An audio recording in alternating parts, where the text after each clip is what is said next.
Marlis Kincaid pressed the baby to her chest and ordered herself not to shake.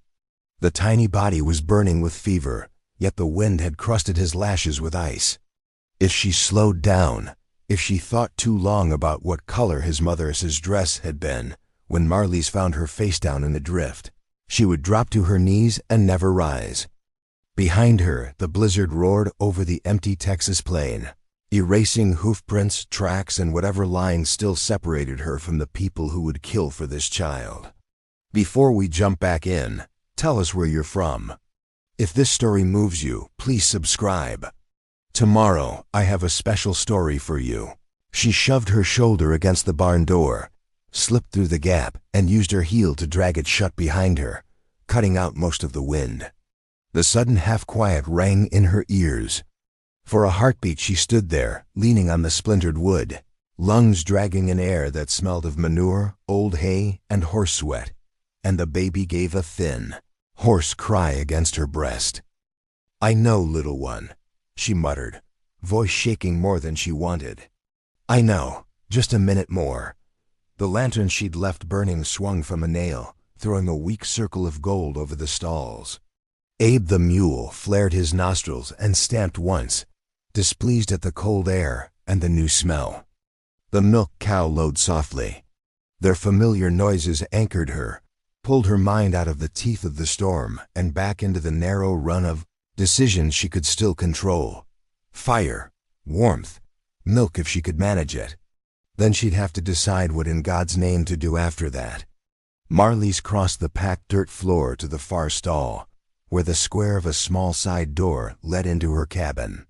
Snow hissed at its edges, a white line of wind-driven powder trying to claw its way in. She shifted the baby higher, freeing one hand to work the latch. The child gave another broken whimper. His skin was too hot. Even through her damp shirt, she could feel his fever. The weight of him against her chest felt fragile as spun glass, and somehow heavier than a sack of grain. It held a whole nation's worth of trouble, tied up in one tiny body. "Don't you die on me after all that," she whispered. "You hear?" The door stuck twice before it gave, and she slipped into the cabin sideways, careful not to bump the baby's head on the jamb. Heat met her, gentle as a palm to the cheek. The stove still glowed cherry through its small iron window, a pot of beans simmering on top. She'd banked the fire before riding out to check the line shack, not knowing the sky would drop half of winter on her in an afternoon. Not knowing she would come back with this. The cabin was one-room bed against the far wall, rough table by the stove, rocking chair facing the tiny window, shelves of jars and folded linens.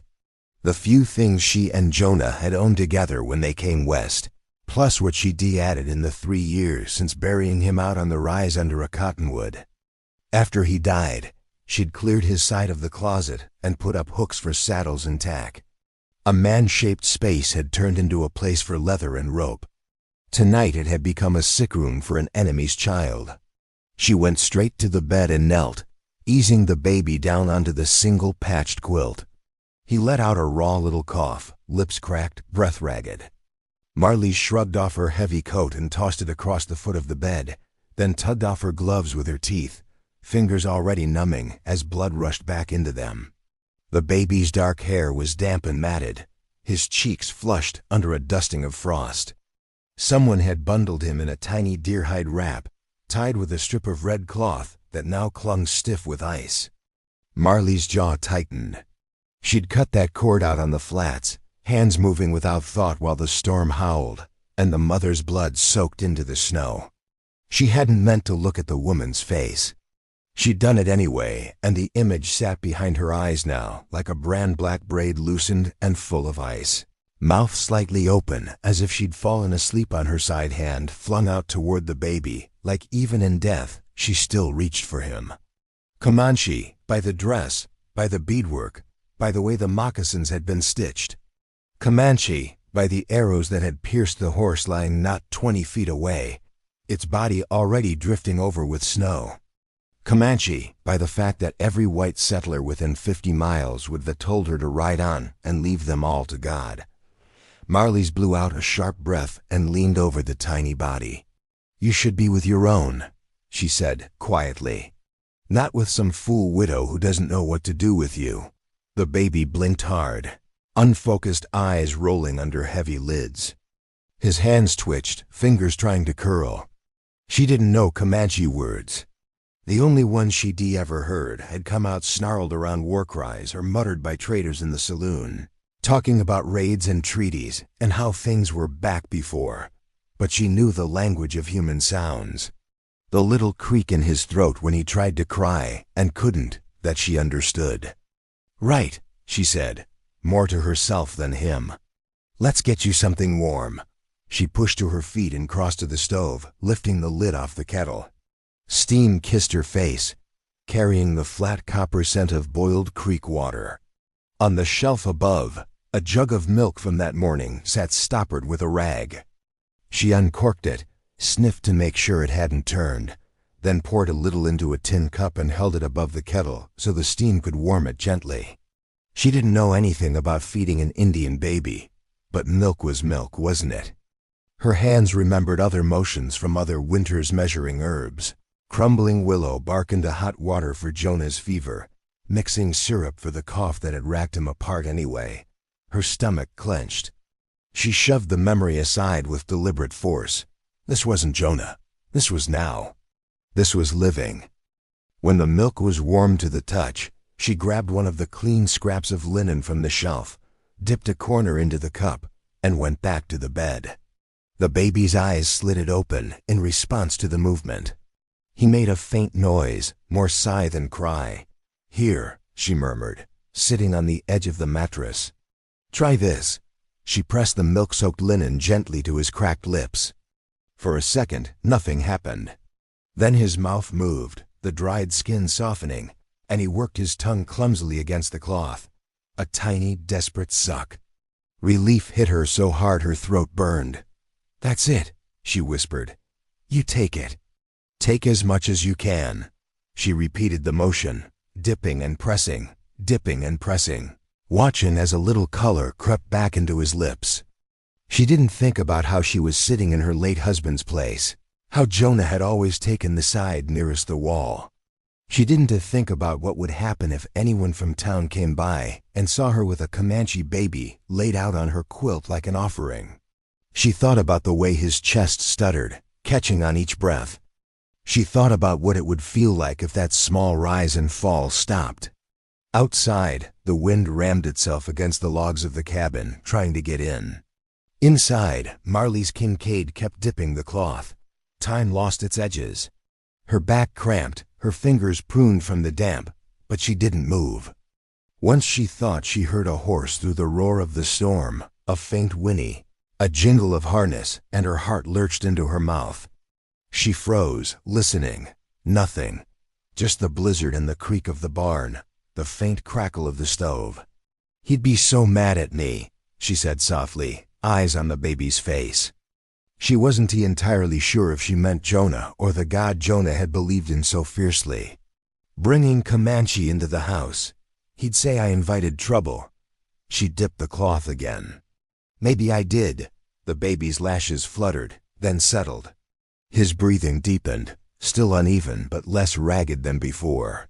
A sheen of sweat had broken across his brow. Fever fighting. Or losing, hard to tell. Marlis reached out and, without quite meaning to, traced the curve of his cheek with one fingertip. The skin there was softer than anything she owned. Softer than the silk dress her sister had sent from back east, the one that hung untouched in the chest at the foot of the bed. "Who are you?" she whispered. A baby, a Comanche baby. A bundle of consequences left in her hands by a snowstorm and a dead woman on the flats. She rose finally, groaning as her knees cracked, and pulled off her boots. Melted snow had soaked through the leather. Her socks squished.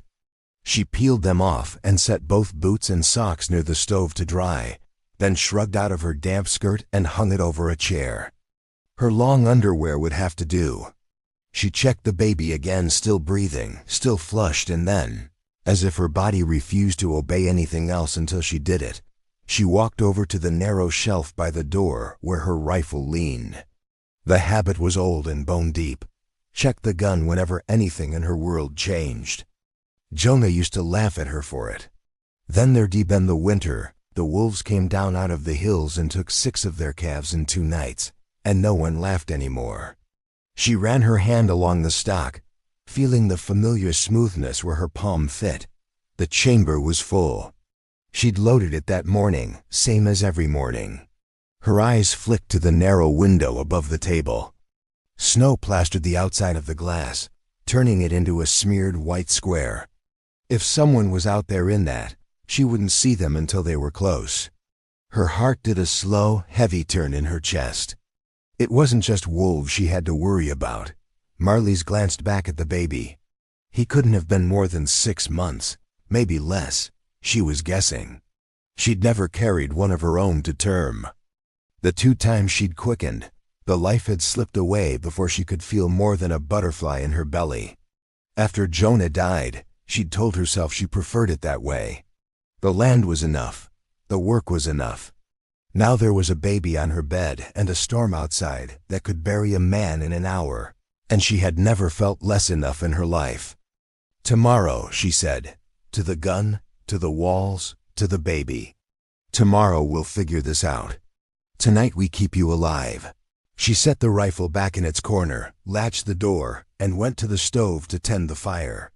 As she stirred the coals, a faint sound drifted through the wall.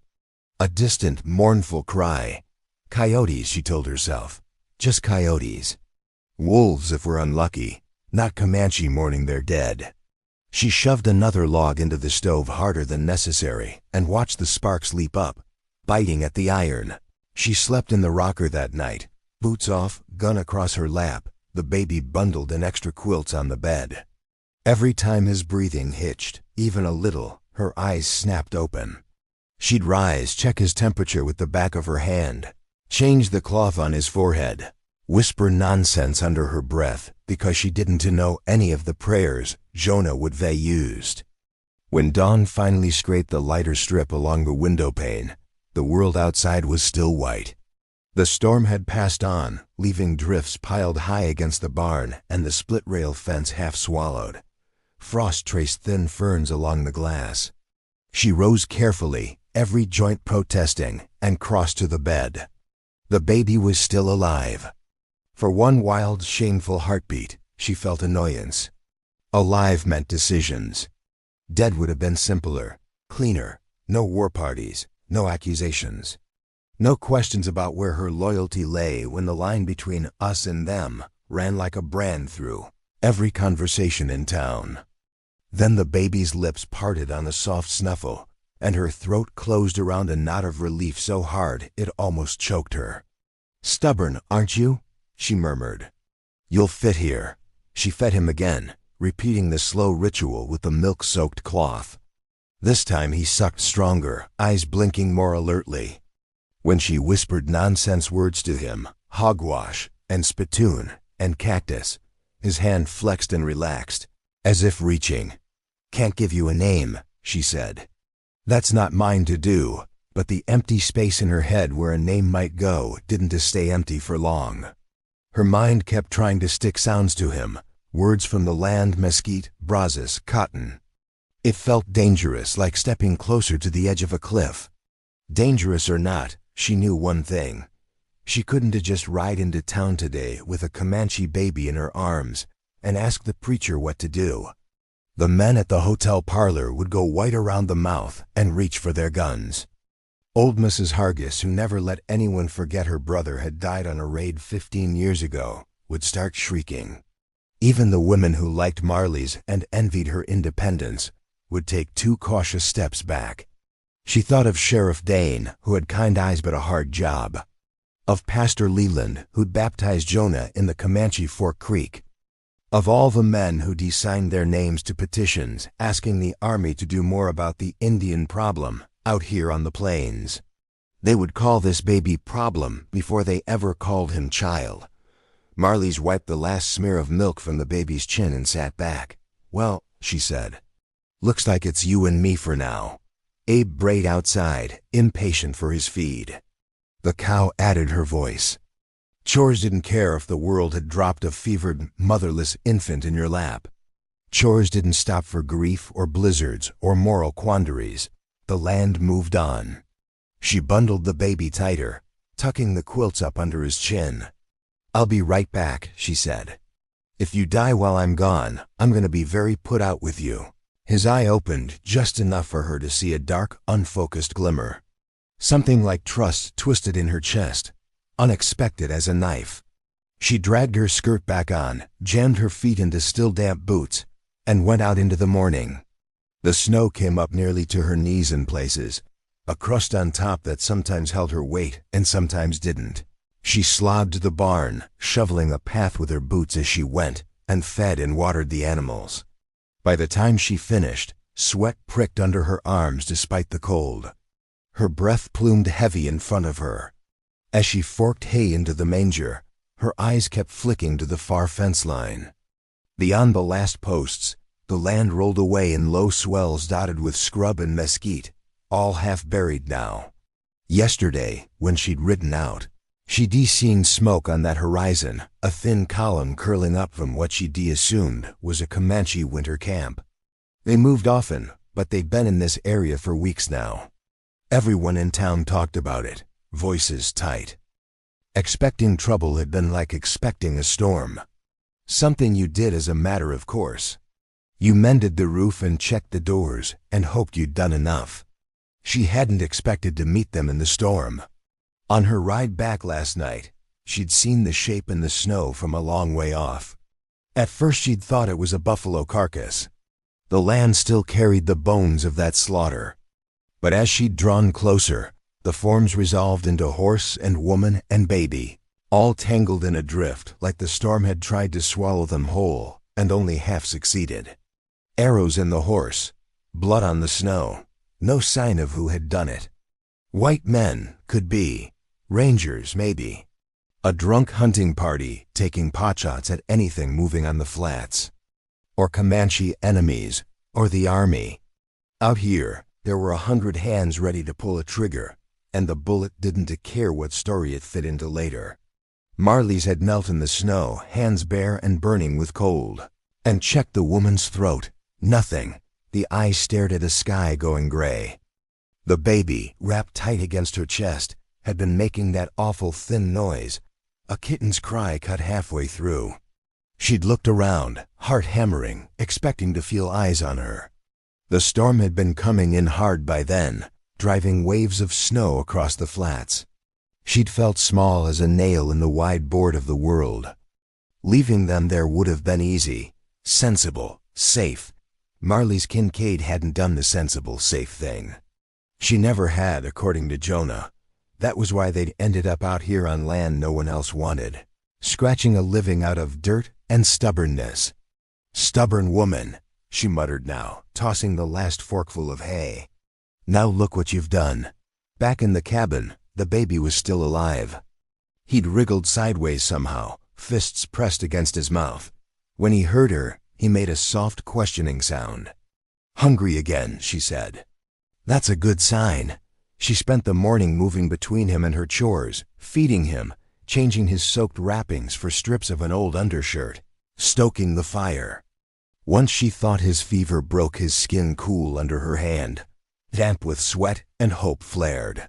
Then by midday, the heat was back, fiercer than before. His tiny body shook with chills. Marlis wet another cloth and laid it across his forehead. "You're not making this easy, are you?" The question wasn't just for him. Each hour that ticked by made the shape of her days harder to recognize. She'd built her life on routines, ride the fence line, check the cattle, trade in town on Saturdays, mend on Sundays. Alone since Jonah's death, but hers. Every object in the cabin had its place, every mile of fence its schedule. The world outside might be wild and shifting, but inside her log walls there was order. Now there was a baby in the middle of it, and the order was unraveling like a badly tied knot. Around mid-afternoon, when the light had a watery, washed-out quality, she heard the sound she'd been braced for without knowing it. Hoofbeats. Not close yet, but many, rolling faintly through the snow-muted air. Her heart slammed once against her ribs. She grabbed the rifle from its corner and moved to the window. At first she saw nothing. Just the hard blue of the winter sky and the white sweep of the land. Then there, tiny dark shapes cresting a far rise, moving in a loose string. Too far to see details. Too many to be a neighbor coming to check on her after the storm. She counted quickly. 1, 2, 3, 4, 5. At 12 she stopped. It didn't matter if it was 12 or 20 or 40. 1 rider meant a visitor. 5 meant trouble. A dozen meant danger. Her breath puffed white on the glass. "Not today," she whispered. But the horseman shifted, turning not toward her place but angling southeast, toward the river breaks. Toward the line of cottonwoods that marked the creek, where game sheltered and the footing stayed better in winter. Her shoulders dropped slowly. Stories from town crowded her mind, settlers talking about Comanche hunting parties, about how they moved like ghosts across the plains, one day here, the next gone. About how you could ride out in the morning and find your herd gone and your house smoking by noon. Those riders could be Comanche. They could be drovers. They could be men from the fort. They could be people looking for a missing woman and her baby. Marlis backed away from the window. The baby gave a little moan. She went back to the bed and checked his forehead again. Still hot, still burning his small body from the inside out. "You've bought yourself an army's worth of trouble, you know that," she said softly. Her voice shook. The baby's chest rose and fell. His hand twitched. Outside, the hoofbeats faded. 3 days later, the storm was a story people in town would tell all winter, and the baby still lived. On the second morning, Sheriff Dane rode out, worried enough to brave the half-cleared road between town and her place. Marlis saw him coming from the barn and felt a jolt of panic so strong she thought of running. Running where? Leaving the baby in the cabin, lying there alone on the bed, to be found by a man who wore a badge and carried out the town's decisions? She squared her shoulders and waited by the corral fence instead, rifle resting casual in the crook of her arm. Casual, but loaded. "Morning, Marlis," Dane called as he reined in. His sorrel's flanks were flecked with foam. He'd pushed the animal hard. "You all right out here?" "Fine," she said. Storm blew a fence panel down on the south side. "Lost a calf, I think." "Nothing I can't handle." His gaze slid past her, taking in the drifted edges of the yard, the thin thread of smoke from the stovepipe. "Didn't see you in town yesterday. Folks were wondering. Roads were a mess," she said. "Figured you'd manage without my trade this once." He nodded, chewing on the inside of his cheek like he did when he suspected someone was leaving pieces out of a story. "We had some visitors up north," he said after a moment. "Scout from the fort says there was Comanche sign near the river. Big camp, maybe a day's ride from here. I saw smoke that way," she said. "It wasn't a lie. You see anything else?" He asked. She thought of the dead woman in the snow. The arrows in the horse. The way the baby's cry had cut through the wind like a blade. "Tracks," she said, before the storm covered them. Could have been anybody. Dane studied her face. He was younger than Jonah had been, with brown hair that always looked like he'd cut it himself with a dull knife. His badge sat crooked on his coat. People underestimated him because of that. They didn't see the way his eyes missed nothing. "Storm's good at that," he said finally. "Covering things." She forced a smile. "Maybe that's why the Lord sends them," she said. "To wipe our mistakes clean." He huffed a small laugh. "If so, he's got a hell of a sense of humor." He shifted in the saddle. "You sure you're all right?" "I'm fine, Dane. Need anything from town? Coffee, flour, bullets?" Her fingers tightened on the rifle. "I'm stocked." "But thank you." He studied her another heartbeat, then nodded and flicked the reins. "All right then. You holler if you need anything. I'll be riding this way more often till we know what that camp is up to." She watched him go, throat tight. When he was a speck on the road again, she lowered the rifle and exhaled slowly. Inside the cabin, the baby had started to fuss. He had a particular cry now, a rhythm to it she recognized. Hungry, wet, scared. He didn't cry loud, not like some babies she'd heard in town, all red-faced fury. His sounds were smaller, more cautious, as if he didn't quite trust the world to answer. "Me neither," she told him when she picked him up. But here we are. On the third day, his fever finally broke for good. She woke from a doze in the rocker to find him staring at her with wide, dark eyes, cheeks damp, hair sticking up until he looked like a little porcupine. When she touched his forehead, his skin was warm, but not burning. "Well," she said, and found herself smiling. It felt strange on her face. "Looks like you decided to stay." He waved his hands in the air, fingers splaying. One caught in her sleeve and held. The strength of his grip startled her. She stared at their joined hands, at the difference in color and size and age, and something in her chest moved slow and painful and undeniable. "Your trouble," she whispered. She couldn't send him to town. Even if she trusted the folks there to be kind, and she didn't, word would spread. Comanche would hear, or the army would. A baby could be a bargaining chip, a hostage, a dozen ugly things. If the Comanche came here looking, though if they rode up one morning, a line of warriors paint bright against the prairie, what then? How did she explain what had happened in the storm? How did she make them believe she hadn't been the one to kill the woman, that she'd found her already gone? She thought of that, lying awake at night, listening to the baby's breathing. Her mind ran circles on the inside of her skull. Every path she imagined ended with guns pointed at her, or at the baby, or both. On the afternoon of the fourth day, she heard another set of hoofbeats. Not a dozen, just one. Old Jonas Reed rode into her yard like he owned it, as he had since the day he'd helped Jonah raise the main beams of the cabin. He was the closest thing she had to kin out here, a stringy old trapper who'd outlived 2 wives, 4 children, and at least 3 attempts on his life that he liked to brag about when he drank. "Marlis," he called, swinging down from his mule with surprising agility for a man with that much gray in his beard.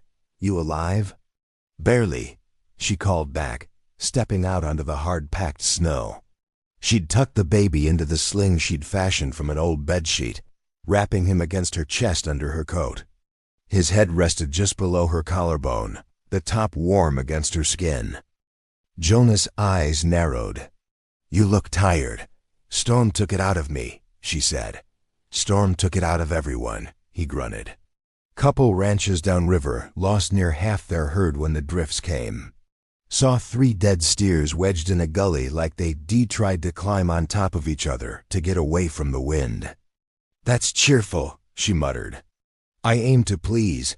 His eyes flicked down, then up again fast. He'd noticed the way her coat bulged at the front, the small movement beneath it. "What you got under there?" he asked, voice gone oddly soft. "Just got cold," she said. "Layered up. Don't piss on my boots and tell me it's rain," he said mildly. "I've known you since you tripped over your own feet in Jonah's yard and cussed louder than any cowhand I'd ever met. You're hiding something." Her jaw tightened. "It's none of your business, Jonas. Out here," he said. "Most things are everyone's business, like it or not." They stared at each other for a long moment. His eyes weren't sharp like Dane's. They were faded blue and webbed with wrinkles, but they saw more than most. "If I show you," she said finally, "you tell anyone, I'll shoot you myself." He snorted. "You'd have to get in line. I've earned at least 6 bullets from offended husbands and 2 from card sharps before you." She sighed, then unbuttoned her coat enough to peel it back. The baby blinked at the sudden light, mouth working. Jonas stared. For the first time since she'd known him, he seemed at a loss for words. "Well, I'll be damned," he said eventually. "Already thought that," she said. Twice. He stepped closer, slow, like he was afraid of spooking the colt. "Comanche," he murmured, taking in the beaded scrap she'd kept tied around the baby's wrist. "Where in hell did you get a Comanche papoose, girl?" She told him. Not everything. She left out how long she'd knelt in the snow, arguing with herself. But enough. The storm. The dead woman, the baby's fever, the rider she'd seen in the distance. Jonas listened without interrupting, which was how she knew he was taking it seriously. When she finished, he scratched his beard and spat into the snow. "You're right," he said. "You've bought trouble. Do you think they'll come?" she asked. "The Comanche?" He gave her a look. "You find a dead white woman with a baby and a horse and tracks leading off into nowhere, you'd ask that question?" She grimaced. "No, then don't ask it here," he said. "Course they'll come. Might take a while for them to sort through whatever mess the storm made. But a baby's a precious thing. They won't leave him if they can help it. He'd have died," she said, more fiercely than she meant.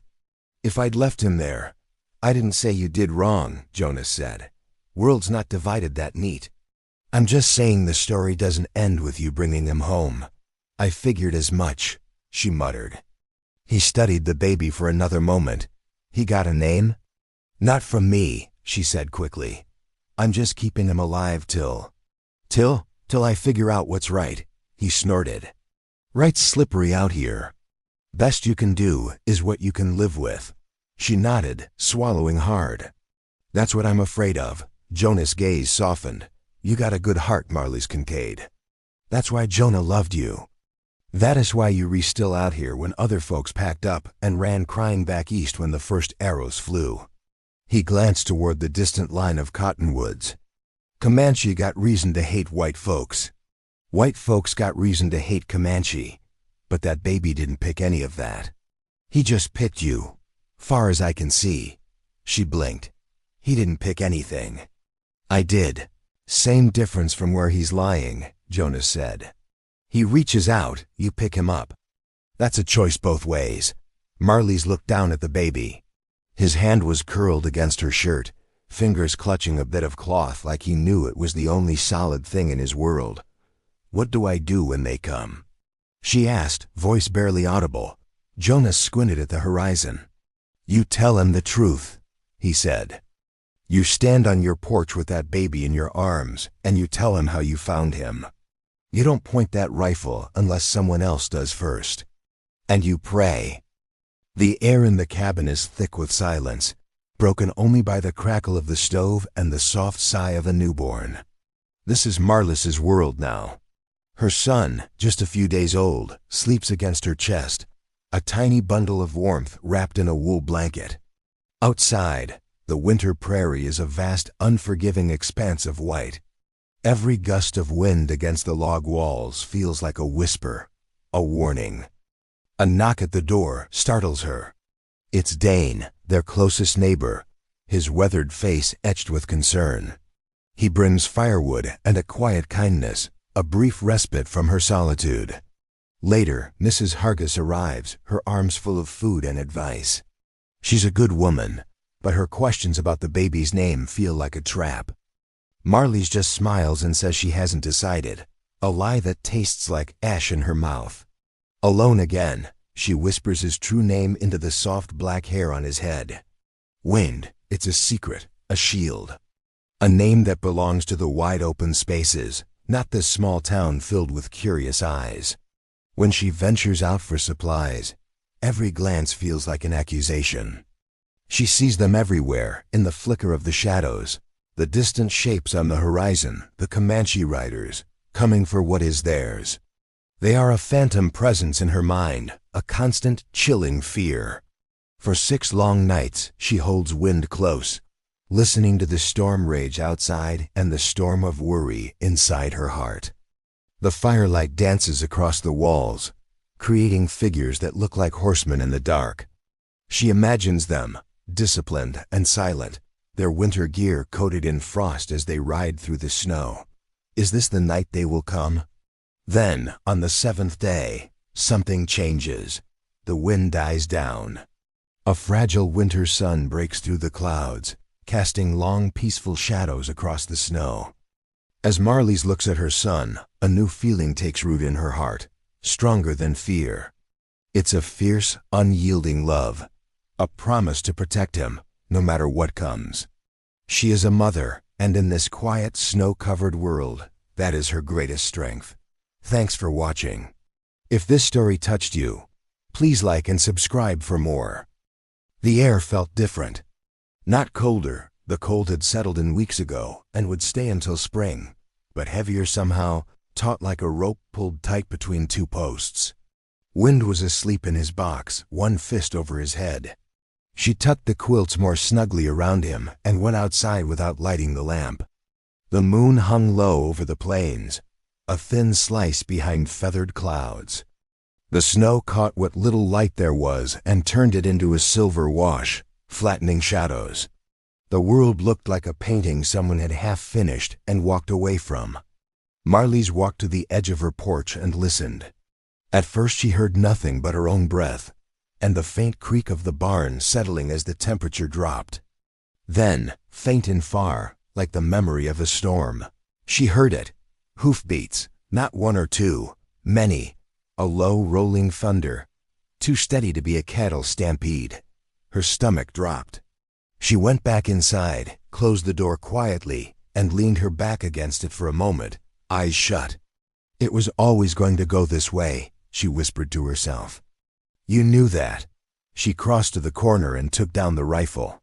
Her fingers were steady as she checked the chamber, even though her heart wasn't. She thought of Jonah's words. You don't point that rifle unless someone else does first. She slung the strap over her shoulder and went to Wynn's box. He stirred as her shadow fell over him, eyes blinking open. For a second they stared at each other in the dim light reflected from the snow outside. Well, little Wynn, she said softly, looks like your people are coming. He made a soft sound, not quite a cry. She scooped him up, blankets and all, and tucked him back into the sling against her chest. His warmth seeped through her shirt, hot and solid and unbearably precious. Outside, the hoofbeats grew louder. She stepped out onto the porch. The sound rolled over her, filling the night. Riders cresting the far rise, dark shapes against the paler snow, resolving into individuals as they came closer.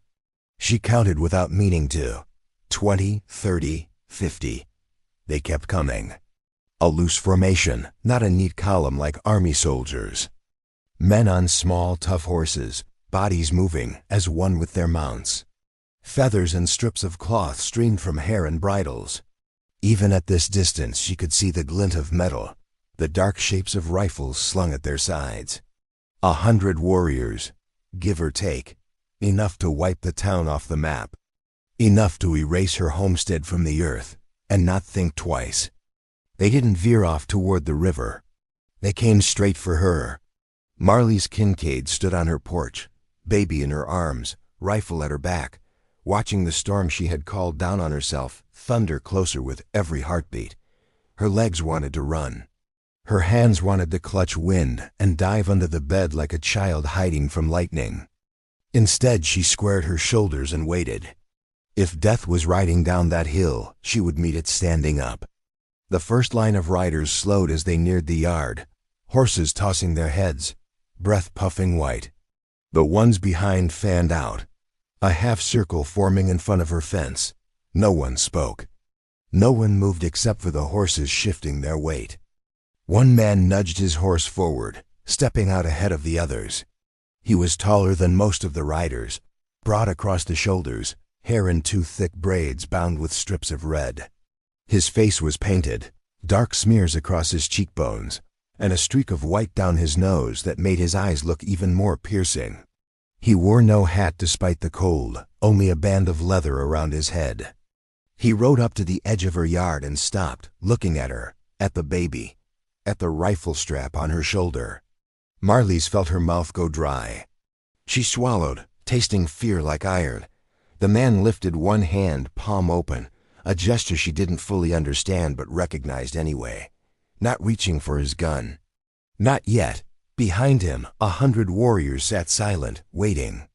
Wind shifted against her chest, a small human weight that had somehow become the axis on which this moment turned. Marlis Kincaid drew in a breath that felt like it scraped her lungs raw and opened her mouth to speak. This story took us a long time. If you like it, subscribe. Now back to the story.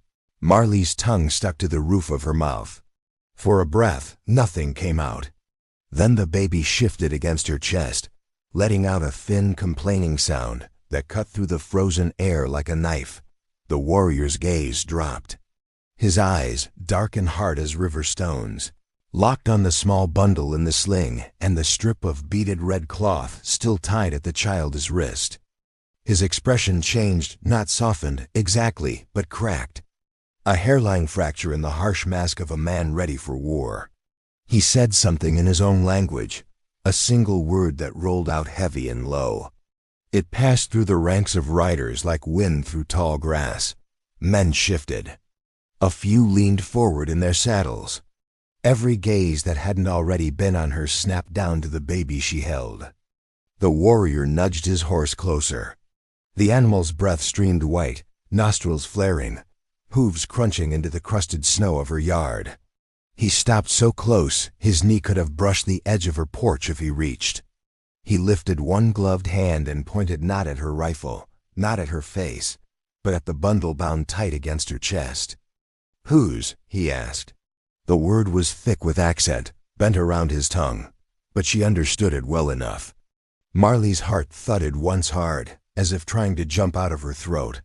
She forced herself to swallow. "Yours," she said hoarsely. Her voice didn't sound like her own. She tapped the baby with trembling fingers, then swept her hand outward, indicating the line of riders fanned across the snow. "Comanche. Your people's child." A low murmur ran through the men. One spat into the snow.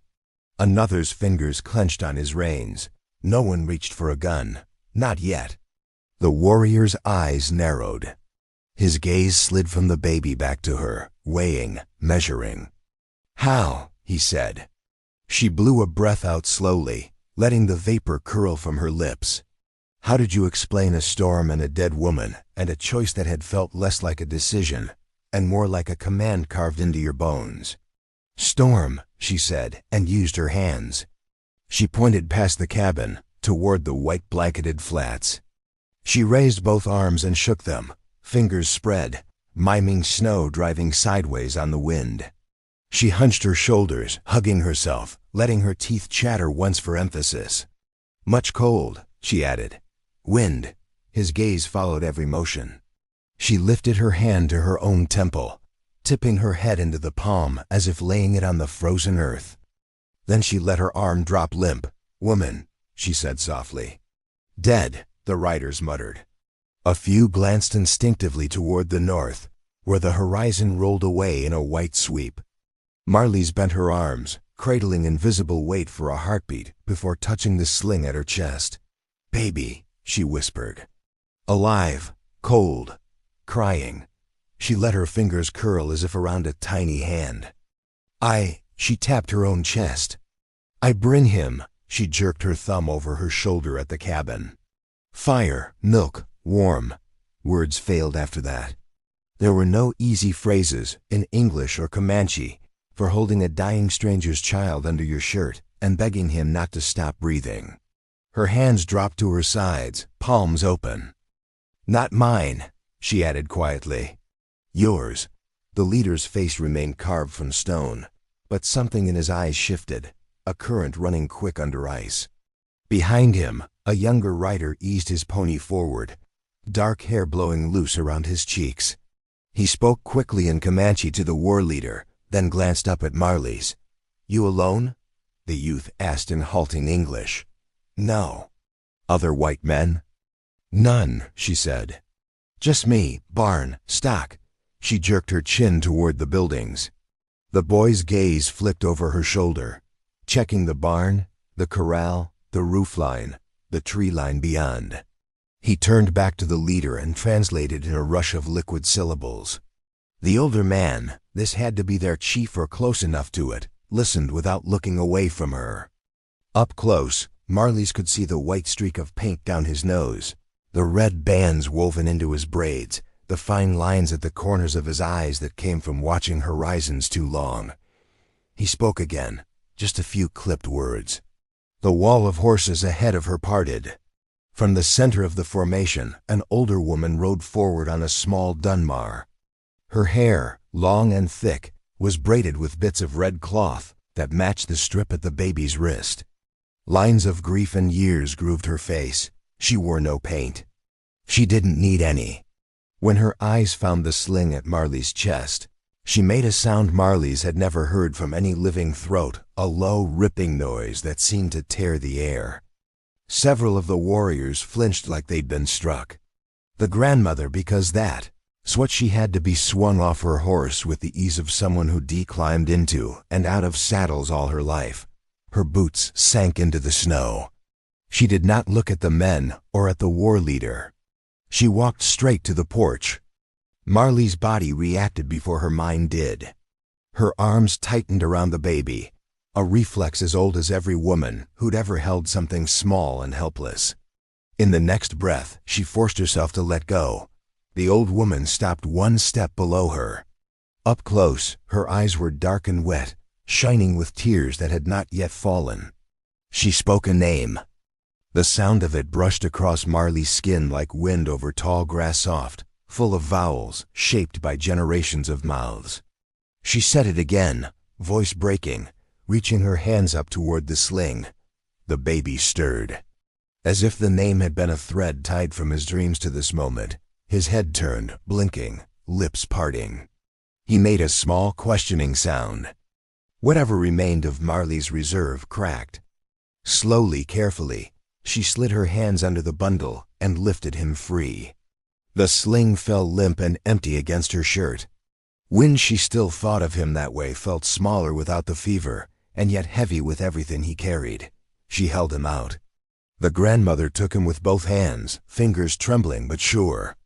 She pulled him tight against her chest, burying her face in the blankets, breathing in his scent like it was air after a drowning. She whispered his name again and again, the syllables tumbling into what might have been a prayer or a song. Marli's empty arms ached. The cold rushed in where his warmth had been. The war leader swung down from his horse and stepped closer, boots crunching in the snow. He looked at the baby, now pressed against the old woman's breast, then at Marli's. He said something low to the grandmother. She answered without taking her eyes off the child. The young translator cleared his throat. "My grandmother say, you find her daughter in snow," he said slowly, searching for the right words. "With this boy, she say you take him. Give him fire milk. You do not cut his hair. You do not take beads or dress or horse." He nodded toward the yard, where the dead mount's bridle hung over the fence, untouched. "You do not steal." Marli's lifted her chin. "No," she said. "I took what I had to keep him alive. That's all." The boy relayed her words. The war leader listened, eyes steady. The older man touched his chest with a closed fist. "Tsa'hano," he said. The name thrummed in his voice. The boy added, "White men call him Red Hawk." Marli's nodded once. "Marli's Kincaid." She thumped her own breastbone. He tried the sounds of her name, rounding the R and clipping the end. Coming from him, it sounded strange and right at the same time, like something the land might choose to call her. For a moment they stood there, two people with half a dozen shared words between them, a whole history of blood and grudge at their backs, and a single child binding them in the middle. Tsa'hano lifted his hand and touched the space between them, fingers not quite closing. He said a word. It was short, pulsing with meaning. The boy blinked. "He call you," he frowned, searching. "Woman who carries child from death place," he said at last. "For us is one word." The title settled over her shoulders like a blanket in a chain all at once. Marlis swallowed. "Tell him," she said quietly, "I did what I hoped someone would do for my child. If I ever had one." The boy took longer with that, picking carefully through the pieces. When he finished, Tsa'hano's expression shifted again, not softer, but clearer. He was looking at her now the way a man looked at a stretch of river he'd be crossing more than once. He nodded once, short, final. "You keep this place," he said in rough English, voice scraping like gravel. He gestured at the cabin, the barn, the small world she'd built. "You keep fire." "We know." He laid his hand briefly on his chest. Red Hawk, no. My people know. Marley's throat tightened. It sounded like a warning and a promise tied together. The grandmother finally tore her gaze from the baby long enough to look at Marley's. Slowly, as if every movement had to be wrestled from gravity, she reached into her dress and drew out the strip of red cloth that had bound the child's deer-hide wrap the day Marley's found him. The beadwork caught the thin winter light. She held it out. Marley stepped on one board and reached. Their fingers brushed as the cloth changed hands. The old woman's skin was warm, dry, thin as paper. There was strength in her grip all the same. The grandmother said something soft and fluid. She say. The boy's voice had gone quiet. You are second fire for this boy. First fire is his mother. He jerked his chin toward the north. In ground now, without you, no more fire, no breath, she say. Her heart remember. Marley's clenched the strip of cloth until the beads bit into her palm. Tell her. She had to stop, clear her throat.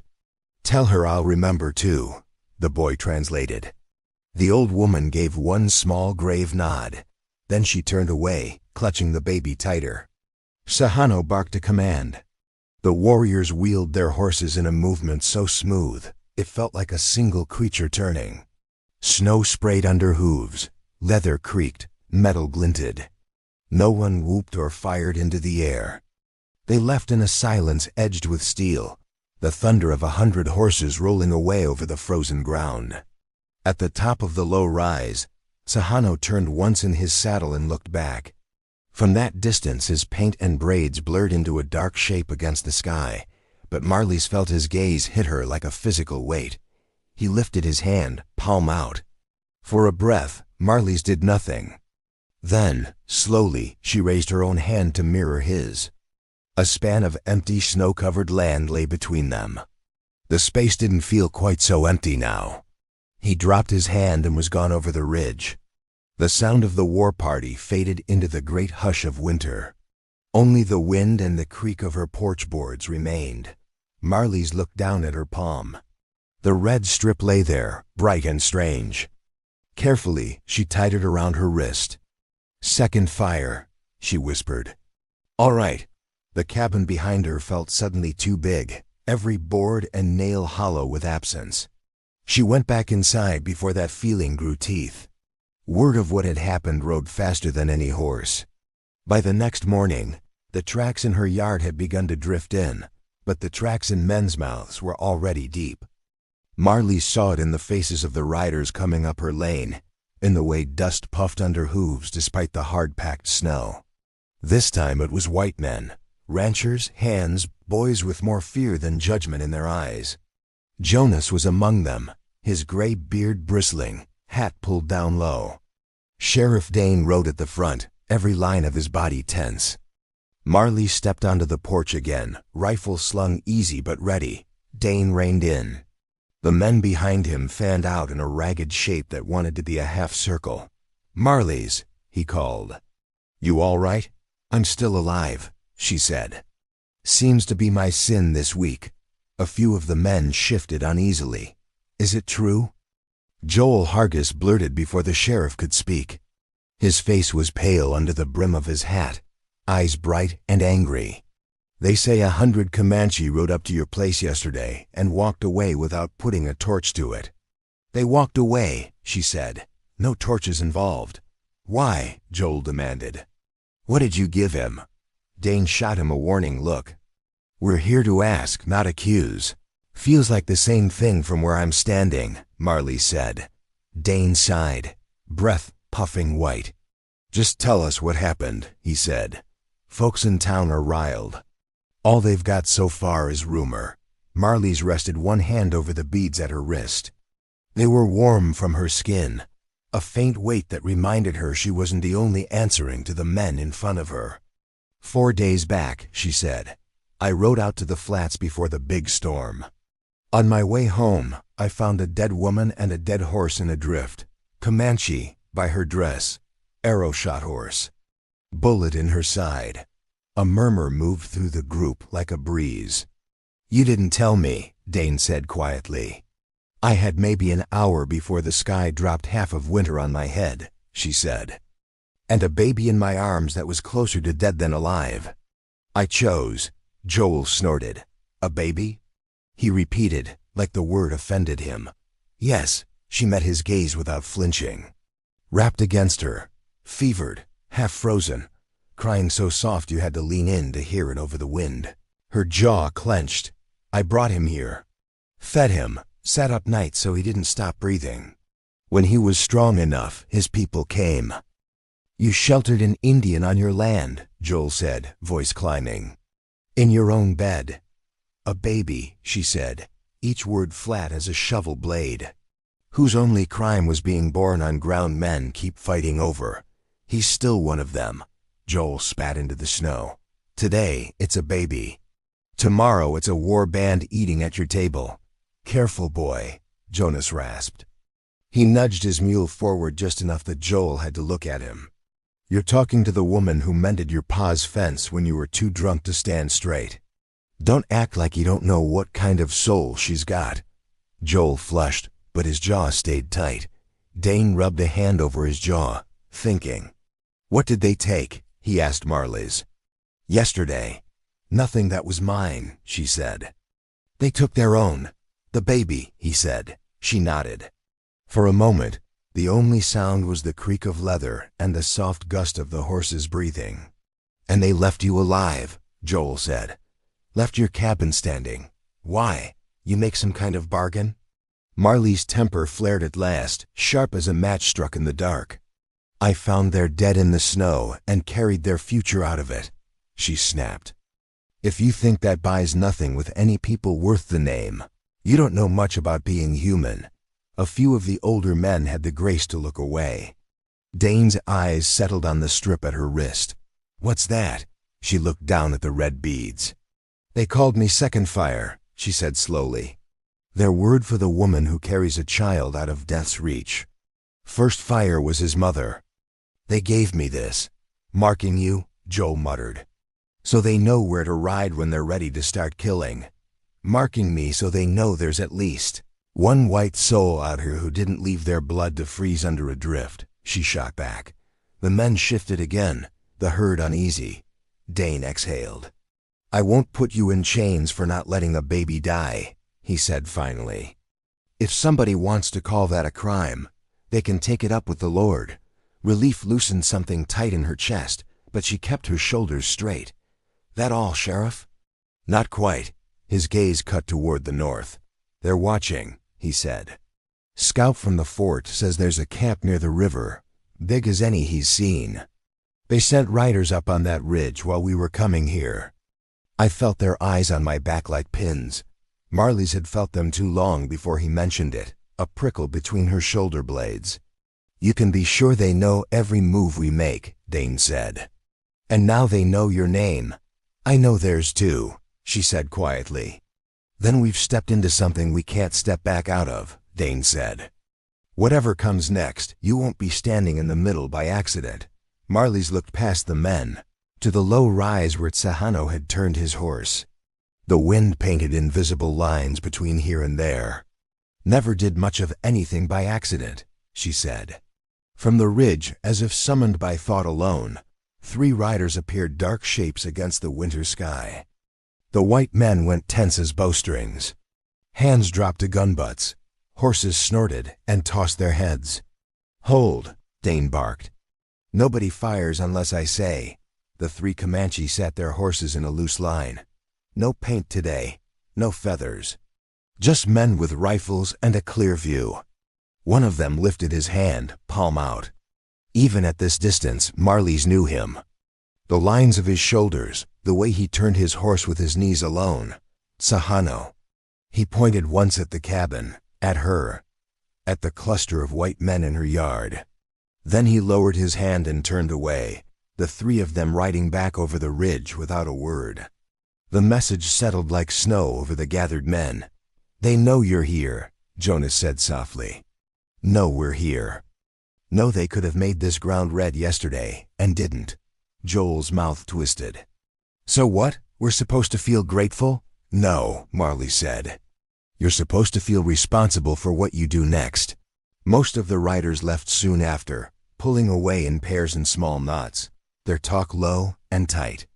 Jonas lingered long enough to squeeze her shoulder, his gnarled hand warm even through her coat. Dane stayed last of all. "I don't know if you saved us trouble or brought it to our door," he said, hat in his hands. "Probably both," she said. "Most worthwhile things work that way." He huffed a humorless laugh. "If there's fighting, you come into town," he said. "I won't have you standing alone out here between two armies." She thought of the grandmother's tears, of Tsa'hano's steady gaze, of the baby's weight pressed to her heart. "I don't know if I get to choose where I stand anymore," she said. "But I'll send word if I see smoke." He nodded once and rode away, his horse's tracks crossing and recrossing the prints of the Comanche war party until all of it blurred together. The days that followed dropped into a new kind of quiet. The storm had done its work. The snow stayed hard and crusted, glittering like ground glass when the sun hit it. The air bit at exposed skin with small sharp teeth. Life shrank to the circle of work and fire and watchfulness. Marlis patched fence where she could reach it, broke ice for the stock, kept coffee on the stove for whoever might ride up Dane, Jonas, some jittery hand sent by his boss to just check. At night, when the chores were done and the sky outside the window pressed in black and cold, the cabin felt too big. Her eyes always went to the box by the stove where Wind had slept. The blanket still lay there, folded, holding a faint indent where a small body had once rested. She refused to move it. Some part of her believed that if she did, she'd be tearing up tracks someone on the other side might still be following. She'd stand a long time with her hand on the box, fingers tracing the grain in the wood, and think of another fire, another circle of faces out beyond the river. She pictured the grandmother humming, other women laughing softly, the small weight of the boy moving from one pair of arms to another. In those moments, the world felt wider than it had in years. Not just a line between us and them, but a circle with her standing somewhere on the rim, feeling the pull from both sides. The men in town kept talking. Every Saturday when she rode in for salt and coffee and lamp oil, she heard snatches of it, the low growl at the back tables of the saloon, the clatter of feet in the mercantile. "Should have been you," Mrs. Hargis hissed once, cornering her near the sacks of flour. "Laying in that snow, not some poor settler woman 15 years ago. You and your soft heart. I reckon the snow doesn't check church records before it falls," Marlis said mildly, and walked away. Other women looked at her with something like awe and something like fear, as if standing too close might paint them with whatever mark she carried now. The men who'd ridden up her lane that morning shifted when she approached, some offering gruff nods, some looking past her like she was a ghost. Only Jonas treated her exactly the same, grumbling about his joints and thrusting a wrapped hunk of venison into her hands with a muttered, "Eat! Bridges need good planks." "Bridges?" she asked. He sniffed. "You'll figure it out." Back on the ranch, the sky stayed clear and hard. The Comanche camp remained near the river. Scouts from the fort said they weren't moving yet. Half the town said the soldiers should ride them down before spring. The other half said they'd rather not test 100 warriors who hadn't done more than ride close and look. Marlis mended a saddle in the doorway one afternoon, needle flashing in the sun, when she felt it again, that pull under the ribs, like the land itself was drawing breath. She looked up. He was sitting on the rise again. Not with 100 warriors this time, not even 3. Just Tsa'hano alone on his paint horse, dark against the pale sky. He didn't ride down. He didn't raise his hand. He simply sat there, a single man on a horse, watching her move through her day. For a long time she ignored him, or tried to. She finished the saddle. She checked the chicken coop. She hauled another armload of wood to the porch. When she finally straightened and put a hand to the small of her back, he was still there. Marlis wiped her palms on her pants and stepped out into the yard. She didn't go far, just to the center, where the trampled snow showed the crossing of so many hooves from before. She shaded her eyes with one hand and looked up at him. The distance between them was too great for words. Maybe that was mercy. She lifted her wrist instead, letting the sunlight catch on the red beads. Even from there, she saw the small tilt of his head. They stood like that for a moment, two figures alone in their separate pieces of the same sky, linked by a bit of cloth and a choice neither could undo. Then Tsa'hano turned his horse and rode away, vanishing over the ridge without a sound. Marlis lowered her hand. "All right," she murmured to the empty air. "I'll keep the fire." She turned back toward the cabin, toward the chores that never ended and the quiet that waited. Her steps fell steady on the packed snow. She didn't know when the next storm would come, of weather, of men, of war. But she knew this much now. When it did, more than one set of eyes would be watching her little patch of earth. And in a camp by the river, a boy with dark eyes and a name the wind carried would grow up hearing about the day his people rode down on a white woman's house and left with more than they came for. Not goods, not cattle, a story. 2 more great stories are next. Don't miss them. Subscribe and turn on notifications.